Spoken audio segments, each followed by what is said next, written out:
Right, we're just going to go straight ahead and start our presentation now. A few of registered attendees will be joining us along the way.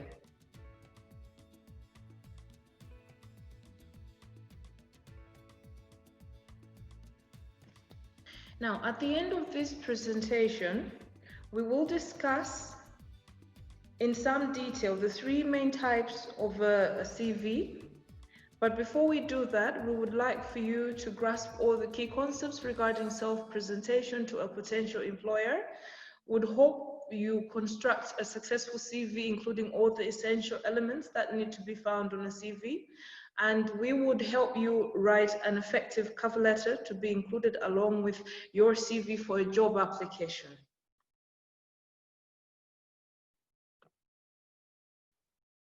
In this presentation, we would not only look at the three main types of a CV, but would also discuss what to put in your CV, the composition of your CV, and how to explain gaps in your CV. We'll also look at the cover letter and general interview tips for a successful job application. There are three important points we must observe throughout the job application process, and these are brevity, that shall mean concise and exact use of words in writing, paying attention to details, especially avoid repetition of information. But paying attention to detail shall also mean understanding what the application process is requiring of you. And then thirdly, research. The main part of application process is the research. You must search specific roles that can help you match your skills to the job you're applying for, but also understand what the organization is requiring. The general idea here is to match your positive attributes to the particular vacancy.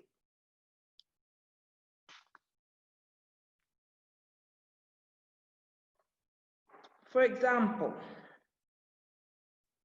imagine two organizations that have advertised for an administrative assistant post. Once you look at the organizations in terms of culture, size, business model, etc., and specific attributes to an admin assistant they are looking for as stipulated on their vacancy requirement, you may begin to understand why every application process requires a CV and cover letter written from scratch. In other words, you should never have a one-size-fits-all attitude towards writing a CV and cover letter. There are three main types of CV as earlier stipulated. We have the academic CV, we have the traditional CV, and the skills-based CV. Now, very briefly, the academic CV allows you to highlight research and teaching experience, publication, grants, and fellowships, professional associations, and licenses, awards, and any other details in your experience that show you're the best candidate for a faculty or research position advertised by a college or university. A traditional CV, also referred to as a chronological CV, is used to match candidates' qualifications and work experience with the requirement for the job or position you're applying for.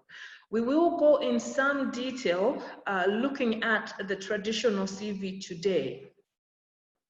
And lastly, you have the skills-based CV that is used by candidates with gaps in their employment history or persons with limited work experience. You may also use this type of CV when applying for a job that is not relevant to your qualifications.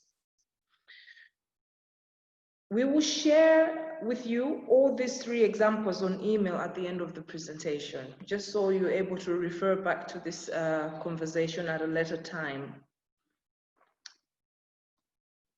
The length of a CV. It is suggested that your CV should not exceed 2 A4 pages. Remember that interviewers normally have hundreds or thousands of CVs to look at, and so you want to provide a well-written summary of your skills, your education, and work experience you feel are relevant to the job you're applying for. Try to keep it concise if you want to hold an interviewer's attention.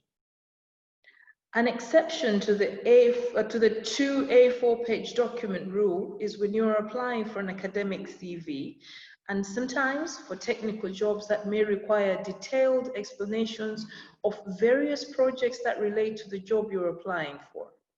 However, this information is normally specified on the vacancy advertisement.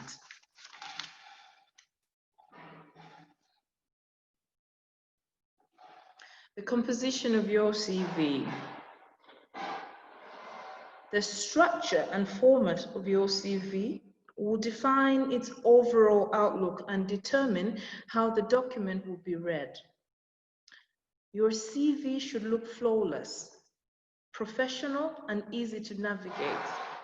First of all, the recommended word processing program for your CV is Microsoft Word or Google Docs. At this point, I will encourage you all to brush up on your Microsoft package skills, because you would need to edit your document, you need to understand the font and so on, as you may get to hear as we go on along with this conversation. But it's very important for you to take on these sort of skills that would help you write very good CVs. Now, keep your format simple by sticking to a clean and crisp font that can be easily read. Your color scheme should be basic black text on white background. I do realize some of us like to be very creative, but it never ends well in such a way that it does not look professional when you have a lot of colors on your CV. And so it is very much advised to keep the colors very basic. Do not be tempted to use fancy fonts and wacky skin colors in a bid to stand out. This will look unprofessional and could make the CV difficult to read.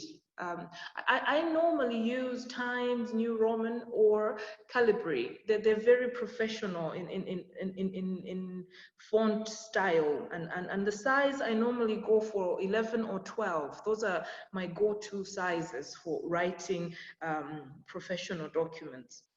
Use bold headings to divide the sections of your CV.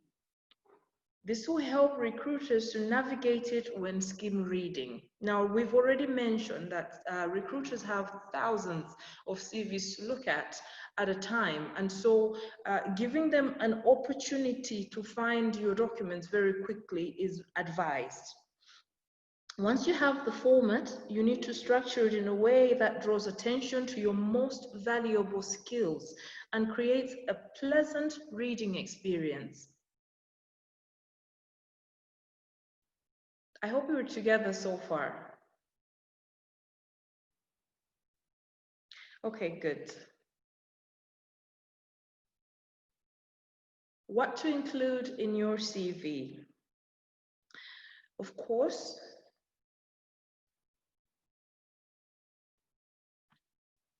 the contact details. Your name and contact details should sit at the very top so that recruiters can easily see how to contact you. And this would be your full name, your email address, and your telephone number. I have deliberately stopped there. I will explain some of the items that should not go on the CV in the contact detail section shortly. Your personal statement. Your CV profile or personal statement is a brief introductory paragraph that summarizes your abilities and aims to grab recruiters' attention when the CV is first opened. To write a successful profile, you must keep it short and sharp. Normally somewhere between 5 and 10 lines. Pack it with in-demand skills and experience. Please avoid using cliché terms such as hardworking team player. Remember, the idea is to stand out and excite the reader. Therefore, a bit of creativity will go a long way here. Your skills.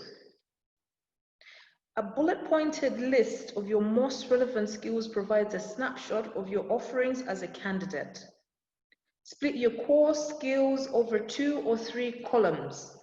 Keep the points under 3 words ideally, so that they jump off the page and create a snapshot of your offerings, which can be digested in seconds by a busy recruiter.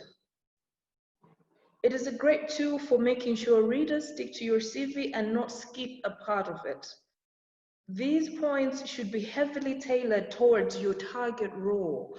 Remember, we're insisting on research. Once you know what the organization is looking for, you're able to tailor all of your skills towards getting their attention. These may include role-specific roles, your grade qualifications, the market or industry knowledge, language skills, or IT skills. Your work experience. This creates, for most people, the bulk of their CV. For most people, especially those that have more than 5-10 years experience. This section gives you a great opportunity to demonstrate your ability to apply your skills in the workplace and prove the impact you make. Your work experience should be listed in reverse chronological order to showcase your ability to apply yourself in the workplace. Thus, latest to orders with plenty of details in recent roles and less detail for older roles. The reason for this is that employers are more interested in your recent work, as it gives a better reflection of your current capabilities. If you don't have any direct paid work experience, you can also add voluntary roles, school or university work placements, part-time jobs, or any brilliant example where you have worked to support a company or an organization.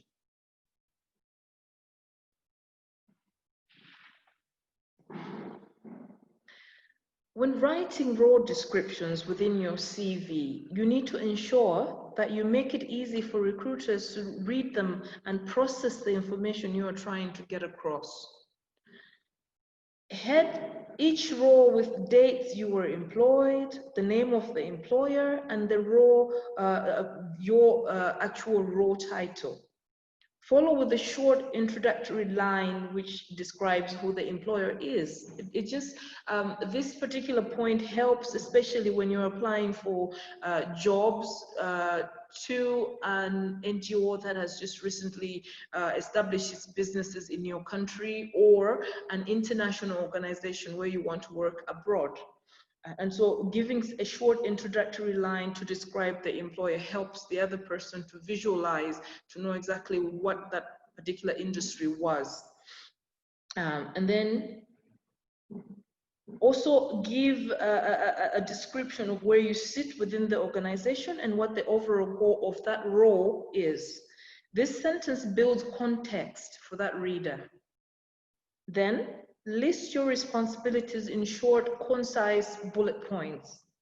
You must try to show your full set and demonstrate how your actions impact the employer. Most importantly, try to round your roles off with impressive achievements that have made big positive impacts for your employer. Show off a little bit. Show off your hard work a little bit. At the end of the day, you are trying to compete with thousands of people applying for the same job. You need to find something that sets you apart, but it must be something truthful. Try to quantify these achievements with facts and figures where you can, to truly show how valuable you are. I'll give you an example. From a salesperson perspective, we're given targets. I've worked in sales before, and so I know and understand that we're given targets regularly. And from that perspective, if you're trying to show off your impressive achievements, you can quantify this by saying, perhaps you exceeded your targets by 20% or 30%. And then the recruiter will be able to see that you're a driven person, you have initiative, you more or less work well in such environments. So some of the examples could be saving costs. you know, generating revenue, saving time for the organization, or hitting your targets. It's an impressive achievement altogether. Education. Your education section should provide a list of all the relevant qualifications you have obtained along the way.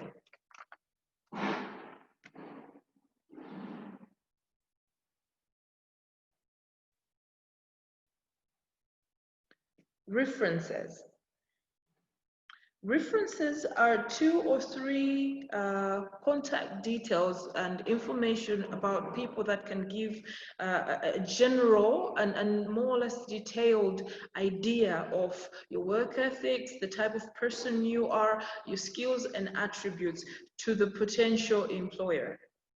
Now, on here, you want to be careful to give information to people that are aware that you have chosen them for this particular task, because otherwise it would be quite embarrassing for someone to say they do not know you.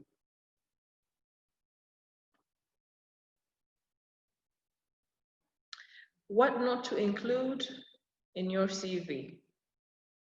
There are a number of items that should never see the light of day in a CV, or at the very least, included with some caution. For example, an email address that has inappropriate wording or a nickname. This shows a lack of maturity. And so it might be something that you could do right now to check if your email address gives the right impression. You must not include your postal address or physical address. You must leave out your marital status. You must also not put the word CV on a CV. It sounds very repetitive. We were taking it for granted that everyone receiving the CV knows that this is the CV and has the structure of a CV. And so putting the word CV on it is quite redundant. You must not include your date of birth.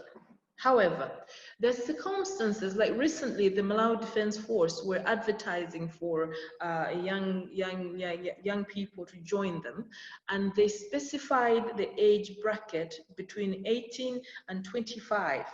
In such a scenario, you are then, you know, at liberty to put your age to show that you are within that age limit. However, under normal circumstances, you are advised not to put your age on a CV. Your photographs, again, your photographs are not necessary on your CV, and so you must leave them out. Sometimes such information play against you because other people have negative attitudes towards people before they get to know themselves. You know, first impressions matter. And so you don't want for someone to not give you an opportunity to go for an interview because of the first impression of your photograph, for instance. And so such details could be left out. Remember, at the back of your head, you want something that is concise, to the point, and very professional looking.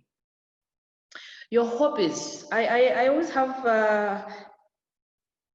a moment when I'm explaining about hobbies because it's a debatable situation. However, this is my understanding of what the hobbies to include in a CV. Hobbies and interests are normally optional section, and you should only include them if you feel they will have a positive effect on your application. So you only are very convinced that they will have a positive effect, and that's when you would add them then. If you feel they do not add value to your CV, you must leave them out. Common interests such as dancing or watching movies probably won't make a big impression on anybody, so best keep them out. However, if you have interests that are related to your target roles, then it will be beneficial to include them. For example, if you're applying for a writing position, you may include your personal blogging experience. This would give a chance to showcase more relevant skills and experience. It can also help to include impressive achievements such as running a marathon or raising money for charity. These types of achievements can show that you're driven and help you to stand out, especially if you have limited work experience.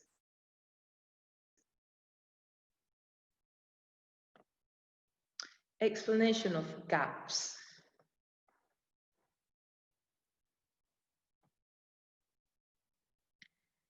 There may be a time when at an interview you find yourself in a situation where, for whatever reason, you are asked to explain gaps in your CV. Think of scenarios such as a return to university, traveling abroad, taking a break to raise a child. So many reasons out there why you would have a gap in your CV. Whatever reason that created a gap in your work history, a lot of people struggle with explaining themselves in an interview. But do not panic. Learn to respond to this question in a natural and truthful manner. Be open, be honest, and make sure you can reflect that answer in a way that doesn't make you look irresponsible. Because taking time out because you didn't feel like working anymore is very irresponsible. And so you want to give an impression of maturity, someone who takes responsibility seriously, and so on.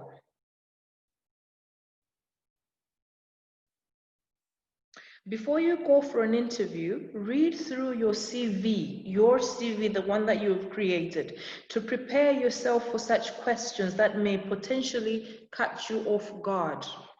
And so preparation is key at this point. I hope I have not lost anybody so far. We are going then to discuss my favorite topic, the cover letter. If you're currently applying for a new job, it is vital that you have a strong cover letter to go with your CV. A good cover letter will help you build rapport with recruiters and greatly increase your chance of landing a job interview. So the cover letter, the entire purpose of this is to put your foot in the door. I see someone raising a hand. I hope we're together so far. Great. I'm assuming that's agreeing that we're together.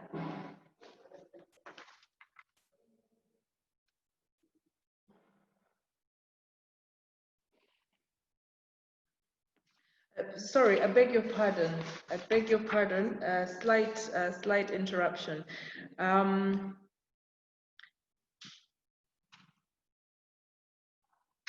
So let's look at what a cover letter looks like and how you can draft a very good one for yourself. I have a template here, which I will attempt to read out so that you get the idea of what a cover letter has and what the flow of the actual cover letter to help you with that. But I will also provide this template on email. So generally, a cover letter is a small piece of text or brief note that accompanies your CV whenever you send it to a recruiter when you're applying for a job. Its aim is to firstly introduce you to the recruiter, to build rapport with the person you're approaching, and ultimately to encourage them to look at your CV. When using the traditional postal service, we have the Malawi Post Corporation. Normally, we had that before the email. So when you're sending your CV and cover letter on email, you put your cover letter very separate from your CV in the same envelope, but there should be two very separate documents.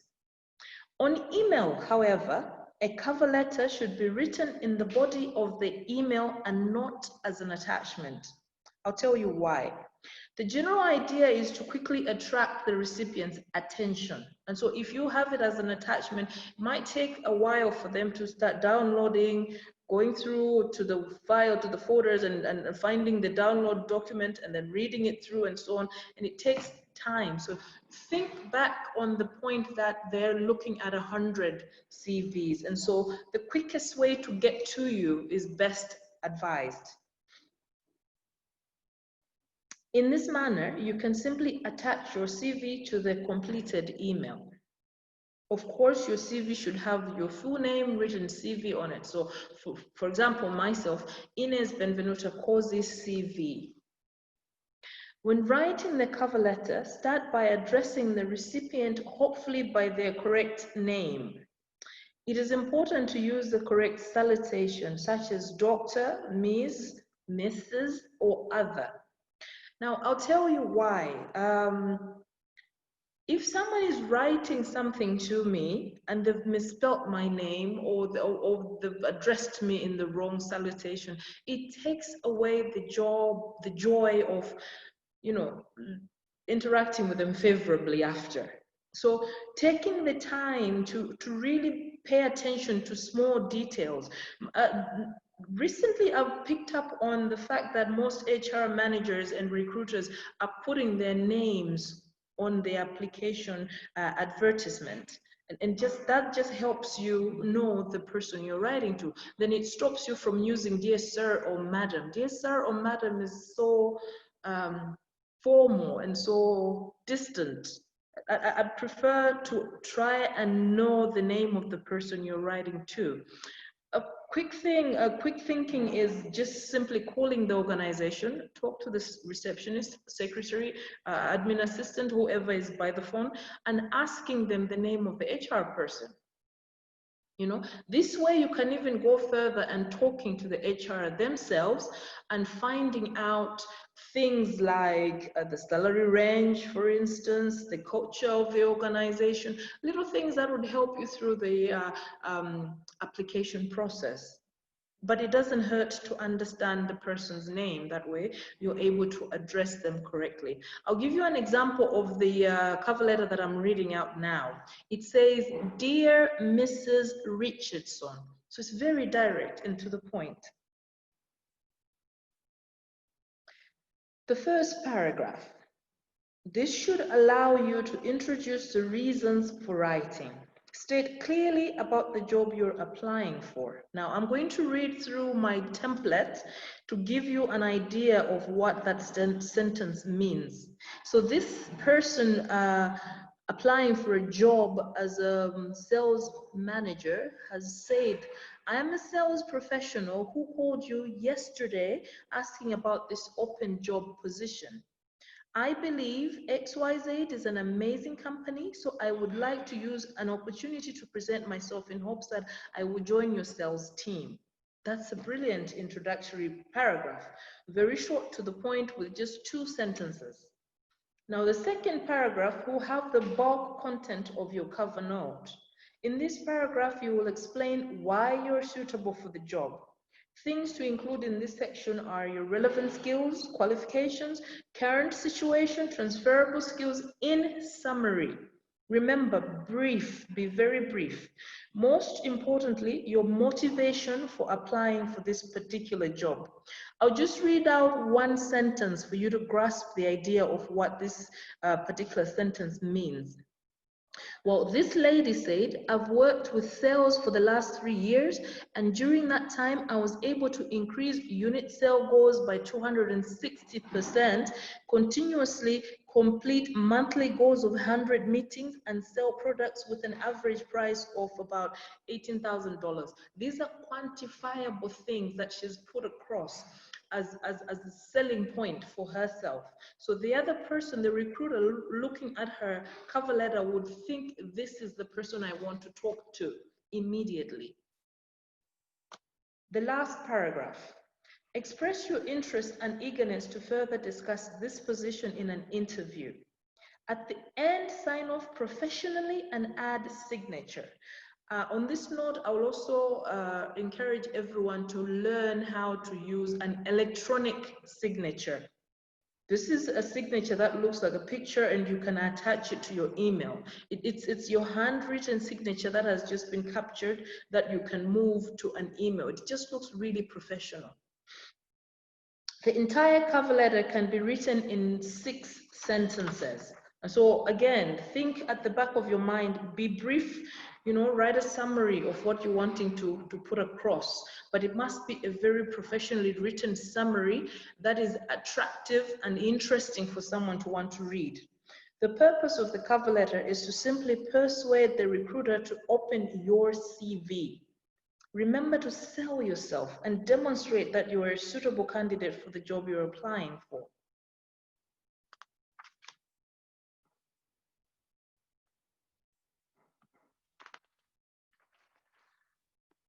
General tips. Now, I have compiled a helpful list of tips to prepare a job seeker for an interview. In the interest of time, we're not going to go through those. However, I have compiled them and I'll give you on email. This list will be provided for you on Tuesday, hopefully. But I'll try my best to give it to you by Tuesday. A useful rule of thumb, however, is to be prepared, to be punctual, to be confident and courteous. Carry yourself in a very professional manner at the interview. So you've already done most of the part by getting yourself an interview. You have to then deliver on the day of the interview. Some of the things that I've noted over the years when people are going to an interview is a lack of preparedness in their attire, appearance. Let's just walk through what is an expected professional look so that we are all on the same page. The first and most important rule is to keep body hygiene. That's taking a very good bath with some good soap and making sure that you are not producing really uncomfortable smells. Now, here's the thing. If you put perfume on a body that is already producing uncomfortable smells, you create a negative effect to what it is that you were hoping for. It doesn't mask the smell, it enhances it in a very bad way. So taking a very good bath helps. Oftentimes, when you've had a really good bath, you can last for the whole entire day without producing any uncomfortable smells.